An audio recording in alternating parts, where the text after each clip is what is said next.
Hello दोस्तों, GK popular में आपका स्वागत है। कैसे हो आप सभी? आई होप आप सभी अच्छे होंगे। दोस्तों, आज हम जानेंगे राष्ट्रपति बनने का सफर, अनुच्छेद 52 से 60। दोस्तों, इसमें हम निर्वाचन से लेकर शपथ ग्रहण तक वर्णन करेंगे, इसलिए वीडियो के अंत तक बने रहिएगा, क्योंकि हम अनुच्छेद को गहराई से समझने वाले हैं। दोस्तों, यहाँ पर राष्ट्रपति के कुछ महत्वपूर्ण बिंदु हैं।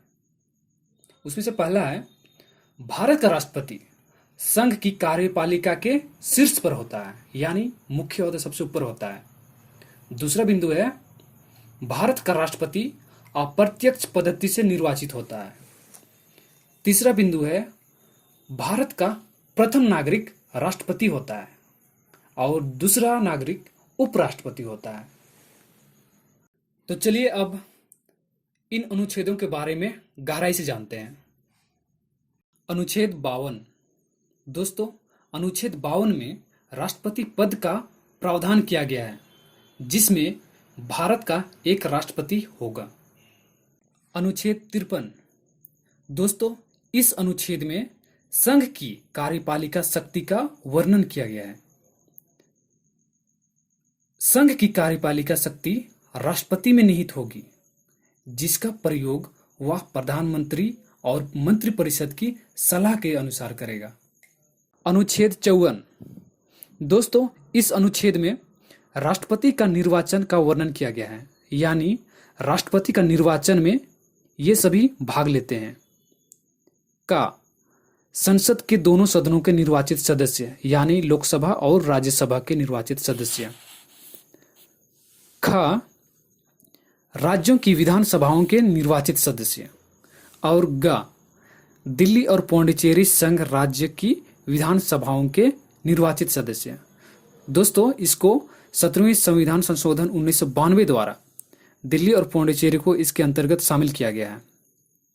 लेकिन दूसरी मुख्य बात है, राष्ट्रपति के निर्वाचन में मनोनीत तथा विधान परिषदों के सदस्य भाग नहीं लेते। अनुच्छेद 55। दोस्तों, इस अनुच्छेद में निर्वाचन की विधि का वर्णन है। तो चलिए देखते हैं क्या है। इसमें है, अनुच्छेद 55 के अनुसार अनुपातिक प्रतिनिधित्व प्रणाली के एकल संक्रमणीय मत पद्धति द्वारा होती है। राष्ट्रपति को भारत के संसद के दोनों सदनों तथा साथ ही राज्य विधायिकाओं के निर्वाचित सदस्यों द्वारा 5 वर्ष की अवधि के लिए चुना जाता है। अनुच्छेद 56। दोस्तों, इस अनुच्छेद में राष्ट्रपति की पद अवधि की समाप्ति के बारे में दिया गया है, जिसमें 5 वर्ष के भीतर राष्ट्रपति की पद अवधि 2 प्रकार से समाप्त हो सकती है। पहला है, अनुच्छेद 55 के अनुसार महाभियोग की प्रक्रिया द्वारा संविधान के उल्लंघन के लिए हटाए जा सकते हैं। दूसरा, राष्ट्रपति स्वयं उपराष्ट्रपति को अपने हस्ताक्षर सहित त्यागपत्र देकर पद त्याग कर सकता है। दोस्तों, उपराष्ट्रपति इसकी सूचना लोकसभा के अध्यक्ष को देता है।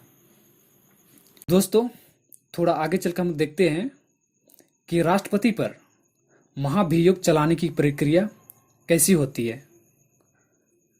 दोस्तों, महाभियोग क्या है? महाभियोग न्यायिक कल्प प्रक्रिया है जो संसद में चलाई जाती है। दोस्तों, महाभियोग प्रस्ताव सिर्फ तब लाया जा सकता है जब संविधान का उल्लंघन, दुर्व्यवहार या अक्षमता साबित हो गई हो। नियमों के मुताबिक महाभियोग प्रस्ताव संसद के किसी भी सदन में लाया जा सकता है, लेकिन लोकसभा में इसे पेश करने के लिए कम से कम 100 सांसदों का दस्तखत और राज्यसभा में कम से कम 50 सांसदों का दस्तखत जरूरी होती है। दोस्तों, इसके बाद अगर उस सदन के स्पीकर या अध्यक्ष उस प्रस्ताव को स्वीकार कर ले तो, दोस्तों एक बात ध्यान देने की योग्य बात है कि यहाँ पे स्पीकर उस प्रस्ताव को स्वीकार नहीं भी कर सकता है। अगर वो स्वीकार कर लेता है तो 3 सदस्यों की एक समिति बनाकर आरोपों की जांच कराई जाती है। तो दोस्तों, जो समिति बनाई जाती है, उस समिति में एक सुप्रीम कोर्ट के जज, एक हाई कोर्ट के चीफ जस्टिस और एक ऐसे प्रख्यात व्यक्ति को शामिल किया जाता है जिन्हें स्पीकर या अध्यक्ष उस मामले के लिए सही माने। अनुच्छेद 57। दोस्तों, इस अनुच्छेद में राष्ट्रपति की पुनर्निर्वाचित होने की योग्यता की बात कही गई है। जैसे राष्ट्रपति की पद अवधि पद ग्रहण की तारीख से 5 वर्ष तक की होती है, किंतु वह पुनर्निर्वाचन के योग्य है। अनुच्छेद 58। दोस्तों, इस अनुच्छेद में राष्ट्रपति बनने की योग्यता की बात कही गई है। जैसे कोई व्यक्ति राष्ट्रपति के रूप में निर्वाचित होने की योग्य तभी होगा जब वह इन सभी शर्तों को पूरा करता हो। पहला, वह भारत का नागरिक हो। दूसरा, 35 वर्ष की आयु पूरा कर चुका हो। तीसरा, लोकसभा का सदस्य बनने की योग्यता हो। चौथा, भारत सरकार या किसी राज्य सरकार या किसी भी अन्य प्राधिकारी के अधीन कोई लाभ का पद धारण नहीं करता हो या उस पर कोई दिवालिया ना हो। अनुच्छेद 59। दोस्तों, इस अनुच्छेद में राष्ट्रपति पद के लिए शर्त की बात कही गई है।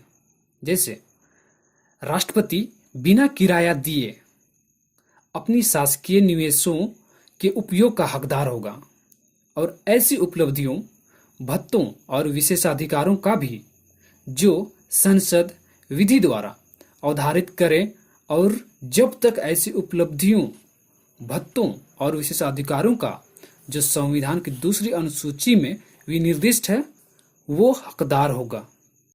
अनुच्छेद 60। दोस्तों, इस अनुच्छेद में राष्ट्रपति की शपथ की बात कही गई है। जैसे प्रत्येक राष्ट्रपति और प्रत्येक व्यक्ति जो राष्ट्रपति के रूप में कार्य कर रहा है या उसके कृत्यों का निर्वहन कर रहा है, अपना पद ग्रहण करने के पहले भारत के मुख्य न्यायमूर्ति या उसकी अनुपस्थिति में उच्चतम न्यायालय के उपलब्ध न्यायाधीश के समक्ष हस्ताक्षर कर शपथ लेगा। दोस्तों, इसी तरह के महत्वपूर्ण जीके से संबंधित जानकारी के लिए हमारे साथ बने रहिए। यदि आप चैनल पर नए हैं तो प्लीज सब्सक्राइब करना ना भूलें और बेल आइकन को प्रेस कर दें। धन्यवाद। जय हिंद, जय भारत।